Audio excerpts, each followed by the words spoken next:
pertama closing, take 2, tutup, action. Action.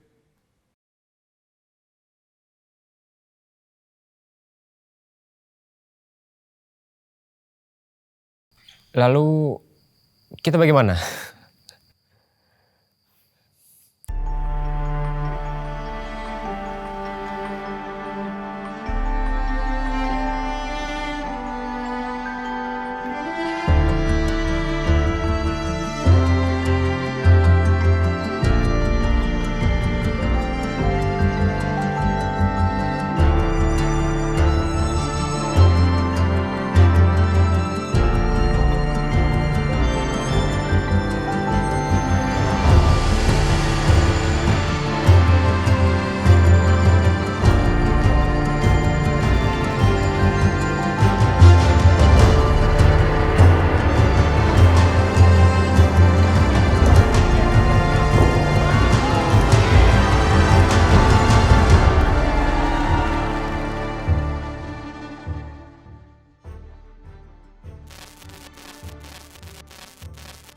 Oke, mungkin kita bisa mencoba melihat dari sektor e-commerce ya.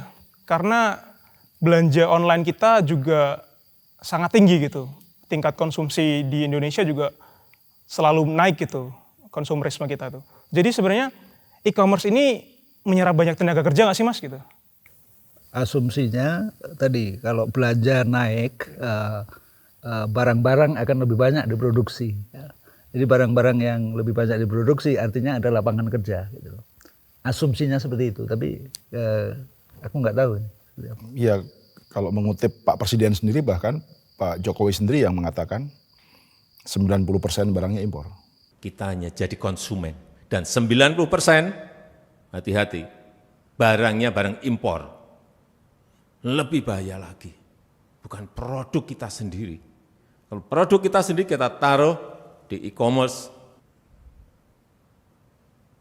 masih bagus. Tapi 90% barang impor. Jadi belanja lebih banyak, tapi tidak ada barang yang diproduksi di Indonesia yang menyerap tenaga kerja di Indonesia. Iya betul. Jadi boomingnya e-commerce tidak berkorelasi dengan produksi yang meningkat di dalam negeri dan juga tidak berkorelasi pada akhirnya dengan jumlah tenaga kerja yang bekerja untuk memproduksi barang itu. Jadi kita belanja apapun di e-commerce sepanjang itu barang impor ya tenaga kerja yang tercipta di tempat barang itu diproduksi. Nah, tadi Pak Farid itu sempat sebut soal UU Ciptaker gitu. Saya melihat ada ada semacam perubahan banget ya terutama di generasinya Ben, di generasi Z sama generasi millennials. Bagaimana pola-pola ketenaga kerjaan ini berlaku di lapangan gitu. Nah, salah satu contohnya itu kalau misalkan kita melihat UU Cipta Kerja ini menciptakan masa kontrak yang lebih panjang. Di UU Cipta Kerja ini di lapangannya ternyata dia itu bisa masa kontraknya itu sampai diperpanjang 5 tahun. Tapi ada lagi gitu Mas, yang sedikit paling lebih parah lagi gitu. Jadi UU Cipta Kerja ini juga merubah sistem outsourcing atau alih daya tenaga kerja. Ya. Jadi di Undang-Undang Cipta Kerja ini tenaga inti itu bisa di-outsource. Kalau di Undang-Undang Ketenagakerjaan yang lama, yang boleh di-outsource hanya tenaga non-inti. Misalnya di bank, tenaga intinya itu adalah semua yang berkaitan dengan transaksi keuangan. Itu tenaga inti. Tenaga non-inti adalah kawan-kawan security atau cleaning service. Jadi dulu yang boleh di-outsource hanya non-inti, security atau cleaning service. Yang berbagian transaksi seperti teller itu nggak boleh di-outsource. Tapi di Undang-Undang Cipta Kerja, semuanya sekarang boleh di-outsource. Artinya bahkan karyawan inti di bagian transaksi keuangan pun ya nggak punya jenjang karir sebaik undang-undang yang lama. Artinya sebenarnya lapangan kerja yang ada pun sekarang tadi diperebutkan lebih banyak orang dan kualitasnya sebagai kepastian hidup dari masing-masing pekerja itu sebenarnya turun ya. Nah tapi menariknya di lapangan ini yang kita temui semua ya di Ekspedisi Indonesia Baru ini, bahwa ada 2 sektor yang justru masih membuka lapangan kerja untuk usia-usia lanjut gitu. Ya Ben ya, mungkin Itu tadi Bu Poniem masih bekerja 80 tahun. Kemudian Pak Nomo yang kita temui di Gunung Kidul. Gunung Kidul 80 tahun juga masih melaut dan masih bekerja di pertanian. iya itu artinya bahkan sektor yang fundamental ini sebenarnya malah bisa ini ya, memberikan pangan gitu, memberikan kehidupan di usia-usia lanjut gitu. Yang mana kalau sekarang itu bahkan di UU Ciptaker dibatasi usianya 25 tahun gitu, mendaftar pekerjaan gitu. Ya Ben ya, gimana Ben kamu memandang sektor ini, pertanian dan kelautan ini? Nanti aku jawab di belakang bagianku. Oh, oke. Nah, coba Tapi Ya. apa namanya? Enggak, aku tapi pikir kan pemerintah bilang sekarang ada hilirisasi. Hilirisasi, betul, ya, tadi Hilirisasi itu. kan apa sebenarnya yang dimaksud hilirisasi dan apakah itu ada dampaknya buat tenaga kerja? ya coba ini kita kan kemarin ke Sulawesi ya Ben ya. Oh, iya. Coba kita lihat dulu apa faktanya sebenarnya gimana sih Tuh Pak Luhut sudah mengatakan efek hilirisasi menciptakan lapangan kerja dan kemajuan negeri. Hello， 老板你好。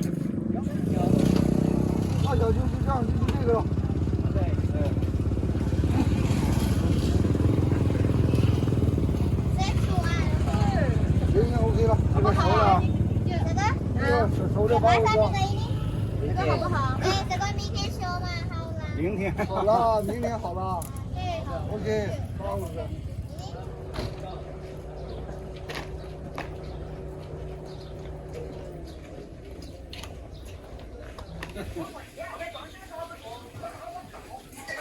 好了，报道。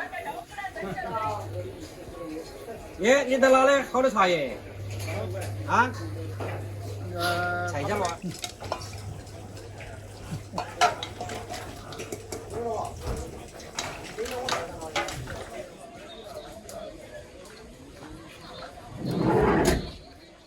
Jadi bahkan di fenomena hilirisasi nikel ini, tenaga kerja Indonesia tidak hanya bersaing dengan tenaga kerja lokal sendiri, melainkan juga tenaga kerja asing.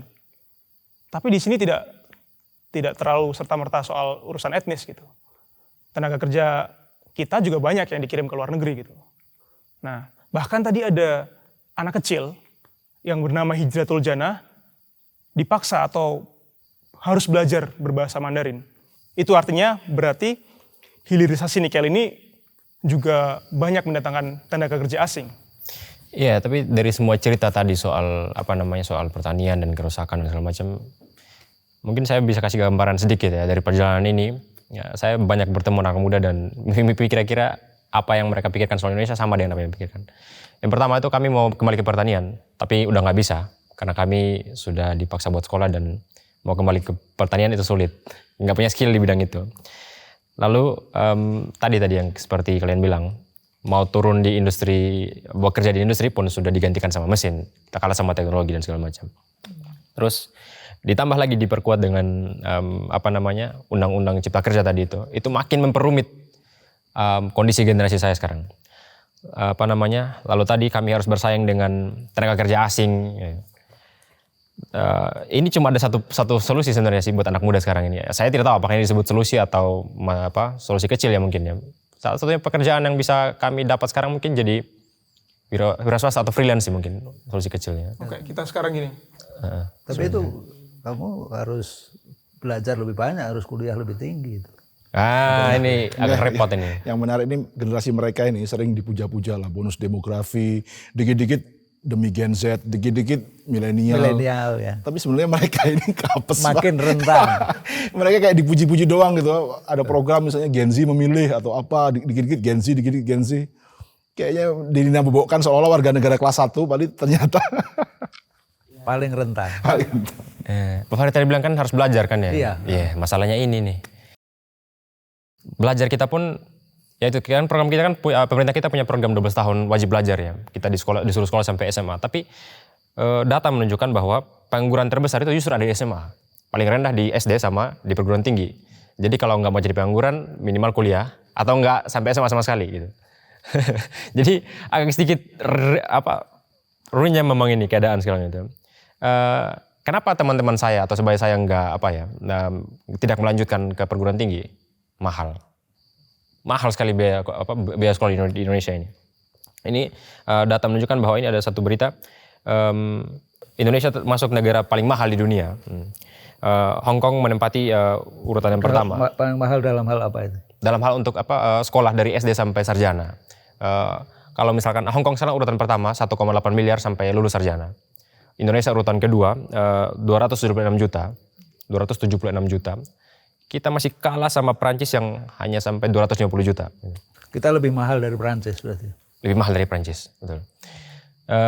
Ada fenomena menarik juga. Ini kemarin saya baca beritanya. Itu kampus ITB, kampus negara. Itu dia Tempat saya kuliah itu. Oh iya? Ya. Buset, alumni ini, alumni pinjol berarti ini. Baharit. Jadi di kampus ITB ini. Walaupun saya nggak lulus. Iya Pak. Wah cocok sih Pak memang. Pantas nggak pengangguran Pak. Jadi kampus negara ini bekerja sama dengan pinjol untuk membantu mahasiswa-mahasiswanya agar bisa membayar biaya kuliah. Sebenarnya ini tragedi sebenarnya karena sekelas kampus negara pun nggak sanggup untuk menunjang atau mewadahi anak-anak mudanya untuk sekolah gitu. Malah dipersulit dan segala macam karena saking mahalnya untuk biaya sampai kuliah. Seperti di Prancis itu dibiayai oleh negara, oleh publik.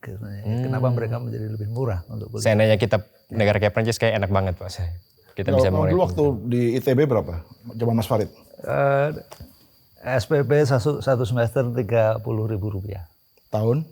79.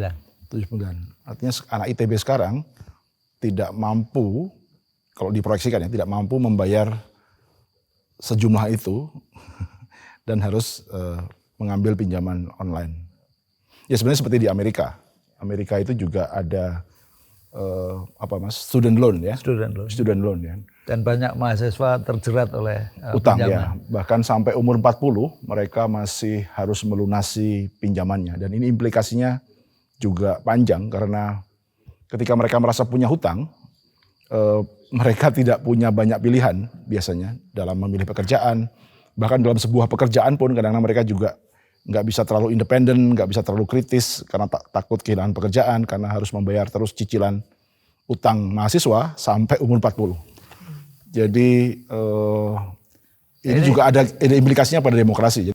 Jadi gimana sebenarnya? Saya ini dalam posisi, generasi saya sekarang itu dalam posisi yang bingung mau kemana. Mungkin Mas Dandi mungkin bisa cerita. Kami mau kembali ke apa tadi, di e-commerce tadi barang-barangnya impor segala macam. Terus salah satu solusi kecil cuma jadinya buruh migran atau TKI. Lalu mau ke industri sudah digantikan sama mesin. Mungkin menjadi buruh migran pun kalau majikanmu bisa beli robot seperti Elon Musk, ya nggak akan dipakai tenaganya. Betul. Jadi gimana Mas Dandi, menurut Mas Dandi? Apakah kita perlu kembali ke pertanian saja anak muda ini? Iya, kalau mau kembali ke pertanian, pertanyaannya justru yang kami temukan di lapangan adalah apakah punya tanah? Karena tanah adalah barang modal untuk mengembangkan pertanian. Karena 62% petani kita adalah petani gurem. Petani gurem ini dalam definisi negara atau Badan Pusat Statistik itu adalah petani yang lahannya kurang dari setengah hektar. Sementara standar untuk seseorang bisa survive itu pakai rumus umum, misalnya pakai referensi dari transmigrasi misalnya, tanah yang dimiliki oleh seorang transmigran untuk memulai hidup baru, pindah dari kampung asalnya misalnya, itu 2 hektar. 1 hektar untuk permukiman dan kebun, kemudian yang 1 hektar untuk ladang. Sehingga minimal orang bisa hidup dengan 2 hektar. Nah, dengan realitas bahwa rata-rata petani kita hanya punya lahan kurang dari setengah hektar, tentu petani kita berada dalam situasi ekonomi yang serius. Sehingga kalau kita punya contoh selama perjalanan ini ada Mbah Poniem 80 tahun, kemudian ada Bu Mutmainah dan juga Bu Ngatinah di Wadas, mereka menggambarkan 3 corak petani. Yang pertama adalah petani yang tidak punya tanah, seperti Mbah Poniem, yang kemudian harus bekerja menjadi pemulung gabah. Yang kedua adalah Bu Mutmainah dari Sleman, yang punya tanah, lalu tanahnya terkena proyek pembangunan jalan tol, dan dia mau dengan ganti rugi atau ganti untung yang sampai 2,5 miliar itu. Lalu yang ketiga ada contoh petani seperti Bu Ngatinah di Desa Wadas yang kampungnya akan ditambang untuk batuan andesit untuk proyek waduk bener di Purworejo, Jawa Tengah. Dan dia menolak. Jadi walaupun diganti rugi atau ganti untung atau ganti apapun, dia menolak karena dia tetap ingin jadi petani. Dia ingin mempertahankan tanahnya. Nah, 3 corak petani ini adalah gambaran masalah agraria atau pertanian di Pulau Jawa. Dalam 11.000 kilometer perjalanan kami keliling Indonesia, kami tentu tidak hanya melihat bagaimana petani di Pulau Jawa, tapi juga bagaimana petani di Kalimantan dan Sumatera.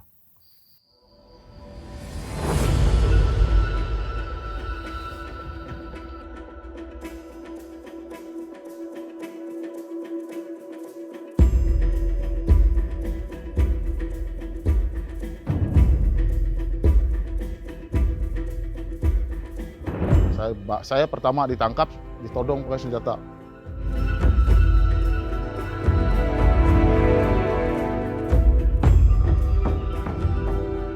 Malam ini ditahan di sana, setelah besok keluar tuh kan langsung digunduli mereka.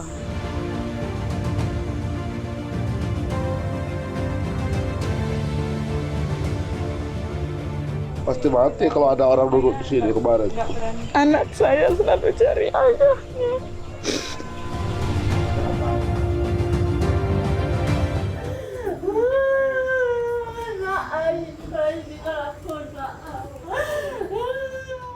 Tujuan perusahaan investor yang datang ini kan menjajah secara tidak langsung.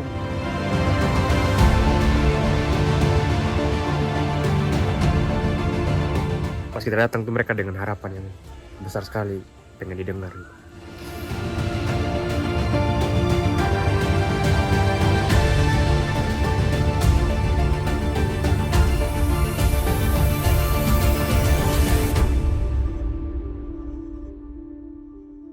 Pendegakan hukum tajam di bawah, tumpul di atas.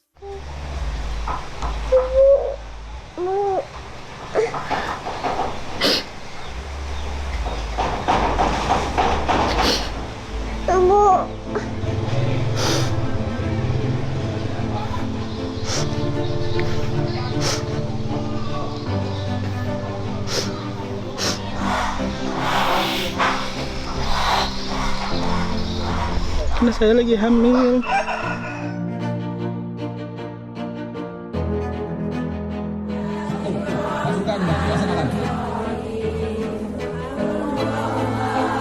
Sampai apinya anggota polisi.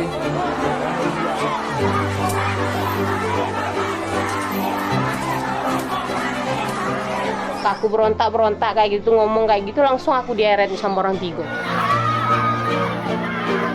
Nyampe ke Polda, ditanya pun direndang di sini, gigi macul 2. Saya kan waktu dilempar ke atas mobil itu sudah tidak sadar lagi.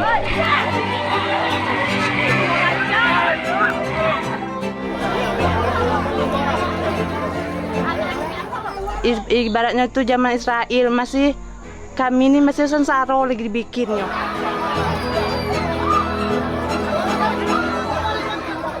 Ya saya ditarik, saya ditinjunya.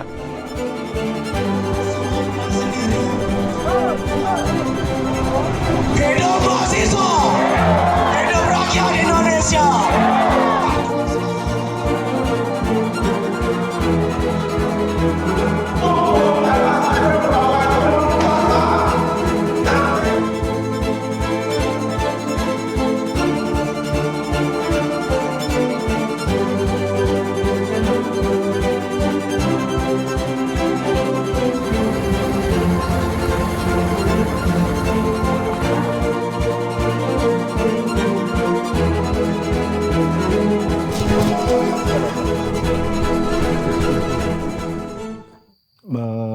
Melakukan perjalanan selama 424 hari dan melihat semua yang kami rekam di masalah pertanian sepanjang Jawa, Kalimantan, Sulawesi, dan Sumatera, kami menyimpulkan bahwa Indonesia dalam kondisi yang darurat agraria.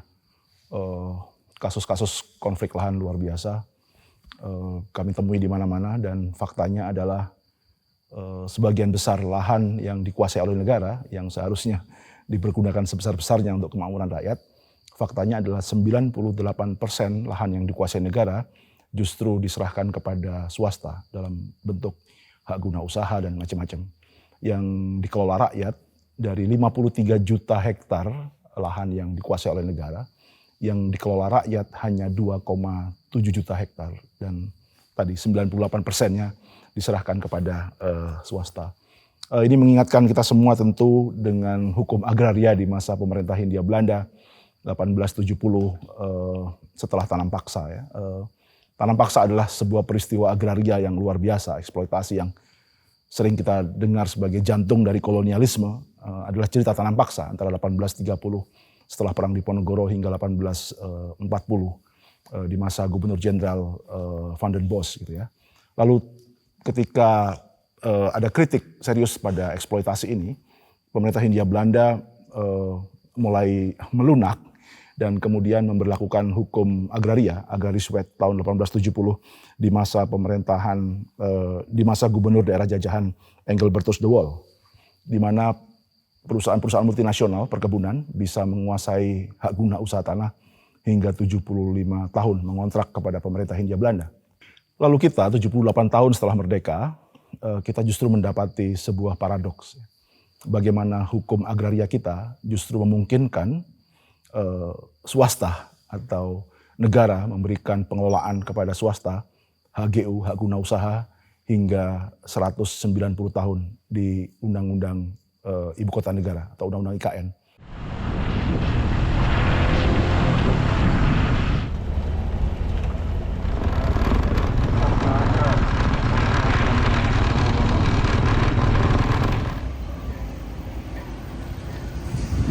Ini kantor Presiden, Istana Presiden untuk IKN. Belum selesai, sejauh. Ditargetkan kapan ini beroperasi? Presiden Jokowi ingin istana selesai karena tahun depan sudah akan upacara 17 Agustus di IKN.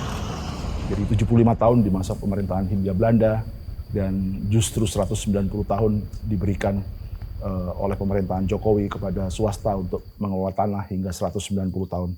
Bahkan di Undang-Undang Cipta Kerja juga hak guna usaha untuk tanah diberikan 90 tahun. Jadi bahkan dengan hanya Undang-Undang Cipta Kerja saja, pemerintah Indonesia lebih banyak memberikan konsesi daripada pemerintah kolonial Belanda. Apalagi dengan Undang-Undang IKN yang mencapai 190 tahun. Ini yang mungkin yang membuat Yusuf dan Ben selain nggak punya tanah untuk diolah, juga nggak punya bahkan tanah untuk ditempati untuk rumah, karena kita tahu sama-sama bahwa sudah banyak survei atau studi yang mengatakan bahwa harga tanah dan rumah naik terus sehingga generasi seperti Yusuf dan Ben dari milenial dan Gen Z nggak akan pernah bisa punya rumah atau susah beli rumah, terutama di daerah kota yang mereka idam-idamkan. Mereka kan generasi urban ya, bahkan mungkin urban native gitu ya, jadi lahir sudah menjadi masyarakat urban gitu. Sehingga mereka tidak punya referensi lain selain hidup di urban atau hidup di kota. Sementara faktanya adalah justru mereka tidak bisa memiliki tanah di ekosistemnya, di lingkungannya begitu ya. Kalau yang itu saya setuju karena sampai sekarang masih belum punya rumah. Kasihan Mas Wad, kasihan. Ini akan generasi gua. Nah, tapi kayaknya karena ada faktor yang sering disebut orang, yaitu memang generasi Ben dan Yusuf ini doyan jajan ya. Jadi mereka ini males nabung kayaknya. Jajan aja kerjaannya gitu. Jadi nggak tahu ya. Jadi salah mereka juga sih kayaknya. Kalau ini saya nggak setuju. Saya punya teman di Jogja itu, namanya Faisal. Dia ini salah satu anak muda yang mencatat semua pengeluarannya. Semua. Dari parkir, makan pagi, makan siang, makan malam, dicatat semuanya. Selama bertahun-tahun itu dicatat. Jadi dia punya aplikasi catatan keuangan. Dia mencatat satu persatu. Jadi kamu mencatat semua pengeluaran? Semua, termasuk yang kayak parkir 1.000-2.000 pun saya catat semuanya. Yang mahal gaya hidupnya pada bilang, memang kurang biasa apa gaya hidup saya tuh gitu. Kalau makan ya mungkin sehari sekali, maksimal 2 kali gitu. Bensin ya nggak usah jauh-jauh gitu. Selama 6 tahun ya? Selama 6 tahun. Di Lumajang kemarin saya ketemu yang testimoni mengatakan saya 11 tahun mencatat Mas. Lebih lama ya? Saya sudah simpan kontaknya, nanti kita akan cari. Masih muda juga? Iya, 11 tahun saya sudah mencatat semua pengeluarannya. Gila, jadi berarti bukan masalah nggak nabungnya Mas sebenarnya di sini. Ini memang apa ya, mereka sudah mau coba membuktikan apakah mereka yang memang terlalu boros atau memang nggak kebeli kalau kita mau beli rumah sekarang kira-kira gitu. Apa kesimpulannya? Kesimpulannya adalah kita lihat di Mas Faisal sempat bercerita bilang begini. Saya menemani Mas Faisal untuk berkeliling Jogja waktu itu, melihat harga rumah. Dan ini yang kami temukan. Saya lihat rumah yang dijual atau dikontrakannya di pojok Jalan Mawar, Jalan Gambir. Ya. Itu kalau boleh tahu harganya kisaran berapa ya Mas ya? Atau Pak atau Bu? Penawarannya 12,5, tapi bisa ditawar. Oke. Posisinya waris Pak. Oh, posisinya waris. Buka harganya 12,5 juta per meter ya Pak? Betul. 12,5 M Pak, sorry. Oh, 12,5 M totalnya. Ya, mestinya nggak sampai 10 jutaan, mungkin 10 jutaan itu kan, mungkin lebih dari 10 jutaan ya, ya betul. Oke. Oh, 12,5 M. Oke, ini dengan maaf, ini dengan Pak siapa? Saya tahu dari sini mahal, cuma kalau 12,5 M ya. Ya, enggak, baru tahu aja segitu. Cukup shock ya. Ben 12,5 juta. M, Ben. M. Bukan juta loh. M, bayangkan. Nabung berapa puluh tahun, bukan puluh lagi, ratus tahun itu. Sampai anak cucu mungkin baru bisa kebeli. Jadi itu yang terjadi di generasi saya sekarang. Ya. Ini kenapa bisa terjadi kayak gitu? Yang pertama, penduduknya bertambah tapi tanahnya tetap. Gitu. Beberapa artikel saya sempat baca, orang-orang seperti Pak Farid yang ingin menghabiskan masa pensiun, orang dari Jakarta lah ya, maksudnya datang, salah satu kota favorit untuk mereka menghabiskan masa pensiun adalah Yogyakarta. Jadi kesimpulannya hanya orang-orang kaya kayak Pak Farid ini yang bisa punya tanah gitu. Atau enggak, kita tetap bisa punya tanah, tapi kalau kita punya bapak kayak Pak Farid misalnya, yang punya tanah banyak di Wonosobo. Gitu. Jadi yang ketiga adalah kita sekarang susah beli rumah karena yang tadi yang saya bilang, kita cuma punya satu kesempatan kerja sebagai freelance. Dan itu kita nggak punya slip gaji. Jadi kalau kita mau kredit rumah, nggak bisa. Kita nggak punya satu jaminan untuk bisa kredit rumah. Lalu masalah selanjutnya adalah, tanah yang seharusnya jadi barang publik malah dijadikan privat gitu. Statusnya sama seperti udara dan air yang kita konsumsi sehari-hari. Harusnya ini bisa jadi barang publik yang bisa diakses oleh semua orang gitu. Nah, yang terakhir adalah tanah ini nggak punya harga eceran tertinggi. Bahkan sawit yang menghasilkan minyak pun yang kita konsumsi itu ada harga eceran tertinggi. Atau apa ya, padi yang jadi beras kemudian jadi nasi yang kita konsumsi itu ada harga eceran tertingginya. Tapi tanah yang menumbuhkan itu semua nggak ada harga eceran tertingginya. Yang barang publik tadi ada contoh Ben di Baduy ya, dan di Tenganan Pegeringsingan di Bali. Yusuf kemarin mampir, saya juga singgah, tapi di ekspedisi Indonesia Biru 2015 saya juga singgah. Jadi di Baduy seseorang tidak bisa memiliki tanah karena tanah adalah barang publik.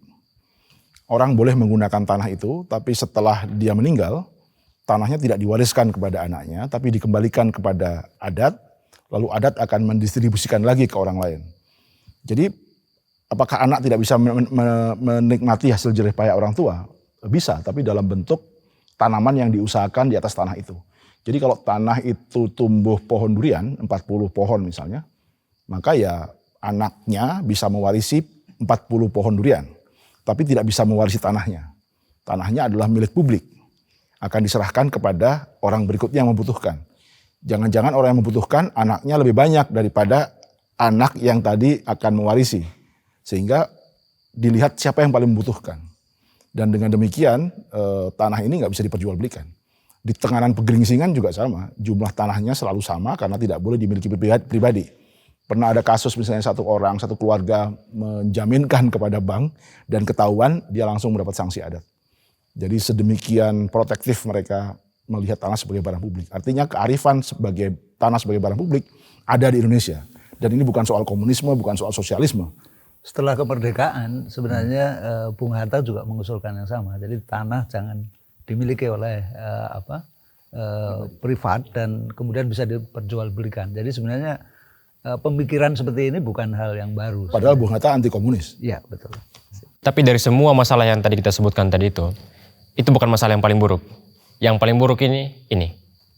1% orang menguasai 58% tanah di Indonesia. Kasihan deh lu deh. Saya curiga orang-orangnya Pak Farid ini semua yang menguasai 1% tanah itu. Generasi saya lebih baik dari. Jadi lagi-lagi saya dan Mas Yusuf ini menemui jalan buntu ya.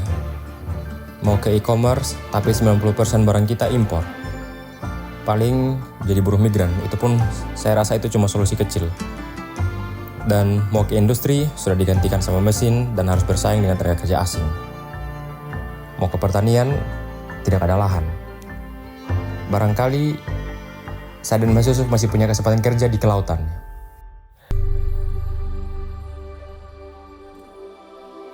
Lelek dadi bupati kok ora iso saapi omongane, gampang nyetempel gedabrus ngono ta. Itu adalah birokrasi. Birokrasi terutama di pusat. Saya ini kok mirip-mirip sih, singkatannya sama.